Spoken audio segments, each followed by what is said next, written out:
Hey, what's up? This is Harry Wagner from Harry's Situations, and today I'm here with my friend Nick Maher from Martec to talk to you about why you should build a Toyota Tacoma instead of a Jeep Gladiator.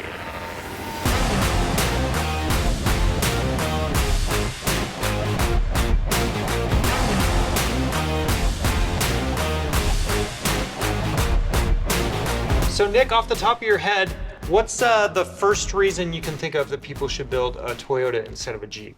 The number one reason to me is Toyota's reliability and just how long they've been making these trucks for and their track record of having reliable trucks, you know? A lot of times you build these things to take them out in the middle of nowhere and to have something that I know is not going to break down on me in the middle of the mountains where I don't have anybody to help me or any phone service, things like that is a big important thing to me.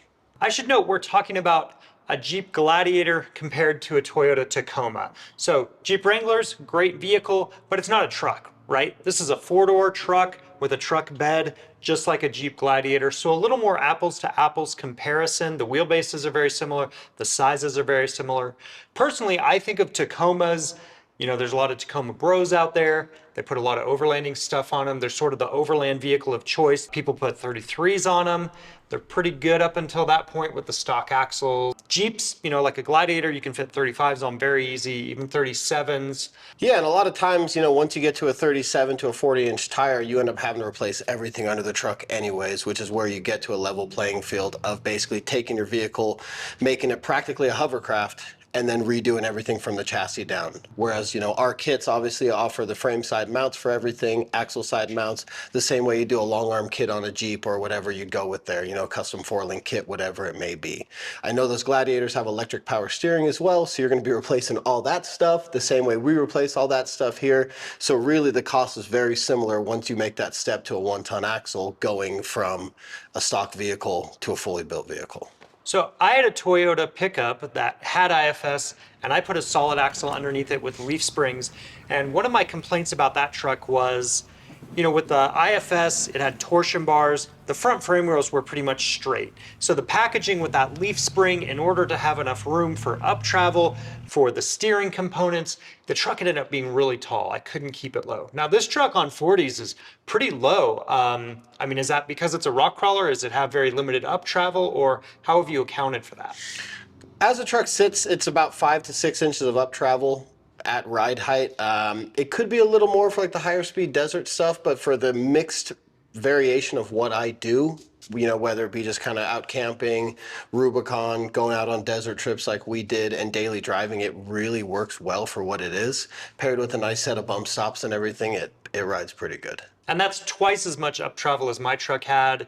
If anyone has seen Martec Engineering, if you're not following them on Instagram, you want to, because Nick mobs this truck. And that's another thing that I think is important to consider and talk about here is people a lot of times, I think, they think of going fast, you want IFS, rock crawling, you want solid axles, but find yourself a truck that can do both. You're not really making any compromises in the desert. Yeah, and like the Ultra 4 world has really brought that to light that you can go fast with a solid axle vehicle. Yeah, it may not be everything an IFS vehicle is at speed, but I don't think I'm Robbie Gordon when I'm out there. I don't have a roll cage. I've got a 4-liter in here, and if you know Toyotas, you know they don't make any power. And for everything I need out of the vehicle, it does really well. It gets me in plenty of trouble the way it is. And for a guy like me who's really not, you know, some skilled fancy driver, having a solid axle vehicle makes it a little bit easier because you know you've got a very stout setup. There's a lot less moving components than the IFS. And so, you know, you can take it out, you can bang the tie rod into stuff, you can drive it into holes,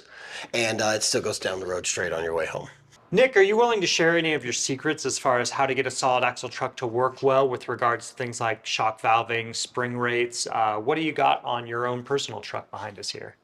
So on this thing, I've got the spring rates pretty well figured out. I've messed around, got a little harder, a little softer, and found the sweet spot that I liked. From there, just getting the preload right and adjusting the dual rate nuts on there to getting the thing to bump out properly, you know, kind of have a progressive rate as it bumps out. That was a big thing.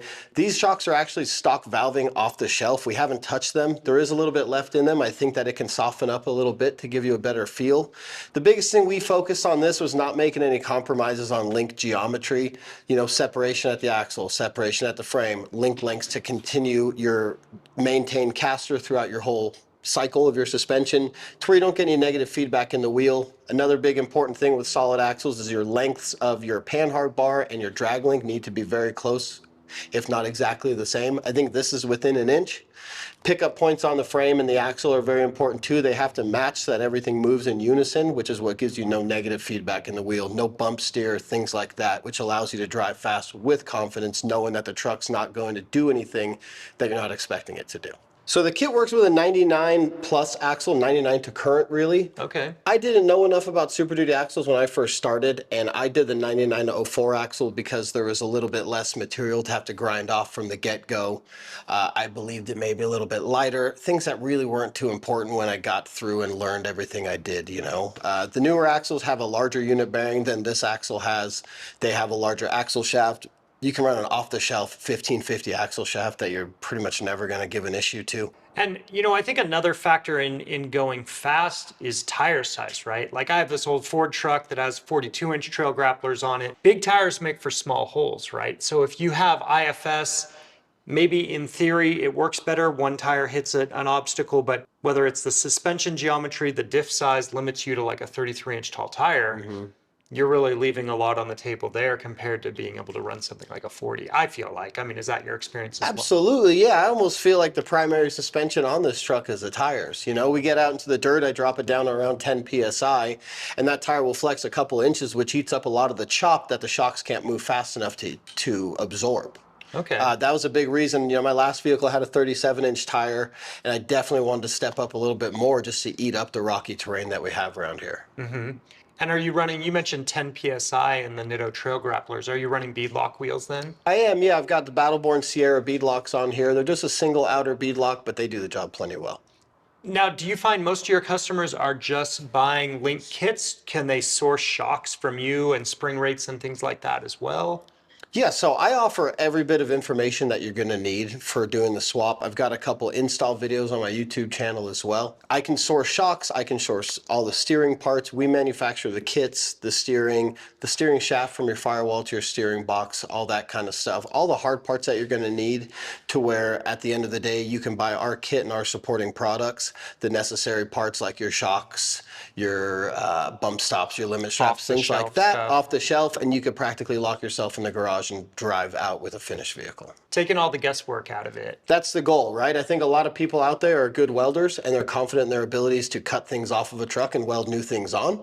But a lot of times people don't understand exactly how to properly set up a suspension. And I think that's what keeps a lot of people away from doing custom suspensions on their vehicles. They're like, well, I don't want to drop 20,000 bucks into this truck and have something that I can't drive on the road after because something's wrong. Now, what do you do for rear suspension to keep up with the front?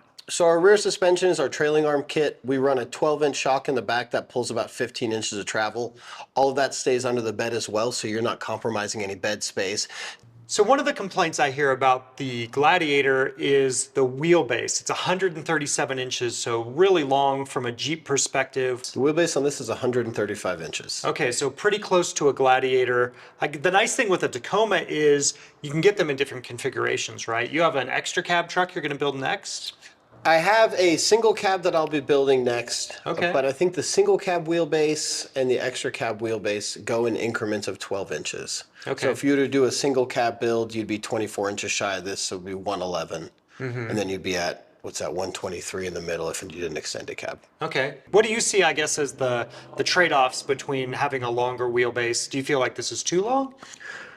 I don't know if I'd use the term too long, but I would say that it has a steep learning curve. It probably took me about a year and a half of rock crawling this truck to really get an idea of where the rear tires were. I'd go out to the Rubicon and I'd just get hung up on the rear axle a bunch because I'd think I had passed it and I hadn't. The long wheelbase is nice at speed. You know, the longer your wheelbase is, the less snappy the vehicle's going to be when the rear end wants to kick out. So it'll be a lot more stable at speed. Climbing walls and steep stuff like that, the longer wheelbase is nice as well. It's a little more stable. It doesn't want to unload as bad. Or dropping off stuff, I feel like, too, can get really Absolutely. sketchy in a short wheelbase. Yeah. But when you get into tight technical stuff, there's a little bit of backing and filling going on. So one of the big things I think is, you know, if you're looking to buy a Gladiator, they've only made them for a few years. They only made them in one cab and bed length. So you're looking at whether it's coilovers, 1-ton axles, beadlock wheels, 40-inch Nitto tires. those costs are the same regardless of what vehicle you have. Exactly. So you can start with something that kind of fits whatever budget, right? If you want to start with brand new Tacoma and turn it into something that's the same as starting with a new Gladiator, but you have a lot of options there in terms of starting with something older. And then I honestly like the 3.6 liter Pentastar engine that come in the Wranglers and in the Gladiators. They make good power. I think they're quiet and smooth. You can get a Gladiator and a diesel, which is kind of cool. That 3 liter eco diesel. Yeah, I like those. They don't have the best reputation for reliability. They are about 400 pounds heavier than the gas engine, which is so not a trivial difference, but they get great mileage and they make a ton of torque. How many miles do you have on this truck? This thing just rolled over 254,000. I mean, that says a lot about reliability. Yeah. And have you had to do anything to the engine? No, oil changes. Yeah. Doesn't burn any in between changes either. It's pretty impressive. That is impressive. I think a lot of people are very loyal to Toyotas, and there's a lot of people that are like, I wouldn't be caught dead in a Jeep. Right. That's where I try and come in and say, well, if you still want a 4-door truck with a bed that's not a full size, we now have some products that can get you where you want to go. You know, it's nice for Toyota guys, right, that maybe they did start with those 33s. They really like the truck, but they see their Jeep buddies like going on the Rubicon and stuff, and so this gives them options, right? Yeah, and on top of that, if you haven't looked up prices of Toyota pickups lately, they're sky high. You know, like even just a stock, nothing fancy, not a show quality vehicle, anything, Toyota pickup's going for $5,000 to $10,000 anymore. And at that point, might as well dump 10 to 15 into one of these and have a far newer truck. You know, there's plenty of aftermarket out there for it. There's plenty of used parts all over the place for them, and there's still new parts being produced by a lot of companies. Now, if someone does want an SUV, you know, we're talking about truck versus truck with Tacoma and Gladiators, but maybe they are a Toyota person, but they don't want a Wrangler. Maybe they have a 4Runner. Would these components retrofit to that? Can you put these on a 4Runner? So our front kits work on the 4Runners all the way from 2003 to, I think, 2024. So the 4th gen 4Runner and the 5th gen 4Runner share the same chassis. Although our rear kits don't work, the front kits are compatible. Oh, that would be hot to have a V8 4Runner, a 4th gen with 1 tons and 40s. It's on my dream list. It's definitely on the list. So you'll notice that I am wearing a Nitto shirt. You'll notice that Nick's wearing a Nitto shirt. You'll notice this truck behind me has 40-inch Nitto Trail Grapplers. That is not a mistake or an accident. This video is brought to you by Nitto Tires. If you like what we're doing here, please like this video and subscribe to the Driving Line channel so you don't miss any of this content in the future.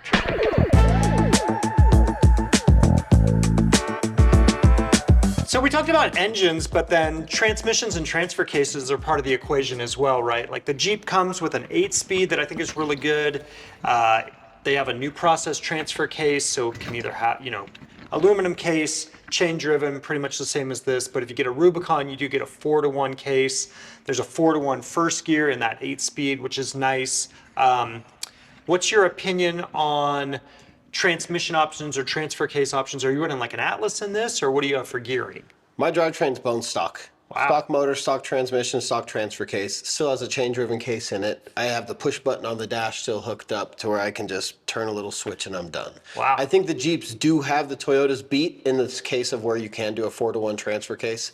The transmission of this thing's really stout. It doesn't overheat going up hills, things like that. It'll get a little warm, but it kind of gets to a point where it just stays at and it's happy. There are options for the transfer cases on these. You can do a doubler box. There's a couple companies that make just a doubler box you bolt in between your stock transfer case and your transmission. These things also work really well with the 2-speed or 4-speed Atlas. A lot of the guys like to run a 4-speed Atlas because that crawl box that's in the Atlas that makes it a 4-speed actually has the same low range as a stock transfer case in these things. So when you're cruising through the trails, things like that, you can just put it in 2.7-to-1 and you're not inching through the trail. You're able to still kind of drive. And then when you get to an obstacle that you want to go over, or whatever you choose to put for gearing in your case, you can go to that, and now you got plenty of low gear. I know you can get a 6-speed manual in a Gladiator as well, or a new Wrangler. You can still get a manual transmission too, and not in a 4Runner, unfortunately, but you can in a Tacoma. You could all the way since the beginning, and I think, yeah, The Aisin transmissions that are used in Toyotas, the manuals are super stout. I've never had a problem with them. I like them. But then you really need the low gearing, right? If you have a manual transmission. Yeah, These yeah. things don't make a ton of low end torque. Yeah, you can't get away with the stock transfer case with a manual on these things, unfortunately. Yeah. So one thing that I think is worth mentioning too is I'm reminded of a scene in Gone in 60 Seconds where like he goes to the Porsche dealer and he's like, oh yeah, I saw 3 of those in front of Starbucks last week. And so he wants to see the stuff that's unique and different. And I mean, that's part of going off-road, right? That's part of the appeal. You don't want to have the same thing as everyone else. And so there's a lot of Jeeps out there. I get it. They work well. But if you're the sort of person who it's appealing to have something that's a little different than everybody else, that's a big factor too in building something like this, right? Yeah, and that's something that was super important to me. I see a lot of the guys with the Jeeps and their ducks on the dash and their grumpers and things like that. And I'm just like, no, dude, wouldn't be caught dead. I'll drive one as a rental for a weekend. Sure, they do good burnouts in stock form, but that's about it for me. You know, these definitely do scream built, not bought. You know, although some people do get shops to do them, whatever. You pull up in one of these and they're not thinking that you just bolted on a bunch of stuff to it last weekend. They know that you're, you know, a true enthusiast, a hardcore rock crawl guy, maybe, whatever you may be. It can be. Could be. So you've mentioned this kit is the sweet spot in going fast off-road and also technical rock crawling. It sounds like power and maybe a cage are the limiting factors to going fast. What are the limitations as far as rock crawling? The body. Okay. There's a lot of things that I believe this truck could do that I won't try in it because I know it's going to involve laying half the truck on the side of a rock and dragging it up something. And at the end of the day, I daily drive this thing a lot. I want all the windows to be intact. I want all the doors to seal up nicely to the body. So when I'm doing 80 through Washoe Valley, I'm not having to listen to a bunch of wind noise. What are you running for as far as like lockers, axle shafts, things like that in this? So the truck has a 538 gear in it, front and rear. The rear end has stock axle shafts with a Yukon Grizzly locker. It's the equivalent of like a Detroit locker, basically the same thing. The front end has an ARB air locker in it, has Yukon Chromoly 1480 axle shafts with our hardcore 35 spline locking hubs. Nick, you've got Fox shocks and bumps all around on this. This is almost as like people have loyalty to shock companies almost as much as they do to like Jeep versus Toyota. Have you set these things up with Kings too, or ADS or other shocks, or are you a it's got to be Fox kind of guy? I've done them with everything as long as the shocks dimensionally as long as the shocks are dimensionally the size that we need them to be compatible with our kit, we can run them. Okay. Our friend Tyler has King shocks on his truck running the Tacoma kits.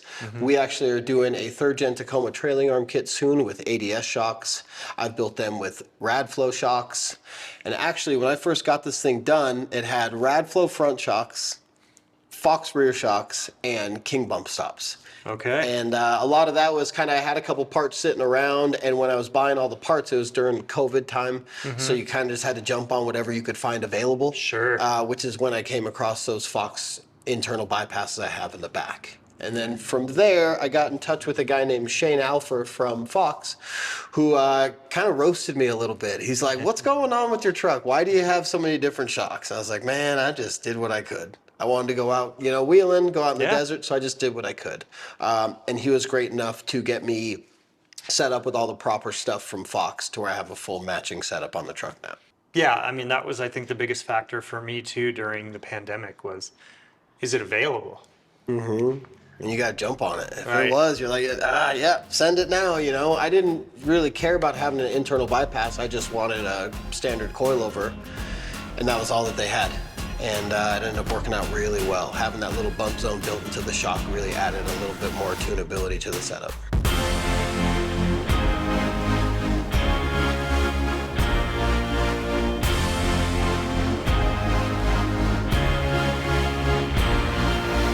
That's it for this episode. Nick, thank you so much for sharing all that information with us.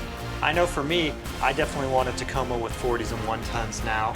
If you want a Tacoma with 40s and 1 tons, comment below and let us know. We're not going to send you one, but at least we'll have more comments on this video. And don't forget to like and subscribe. Thank you for watching this Hairy Situations video on the Driving Line channel. Driving Line has all sorts of great content creators, and they're dropping new content almost daily. You're definitely going to want to subscribe so you don't miss any of it in the future. And we'll see you out on the trail.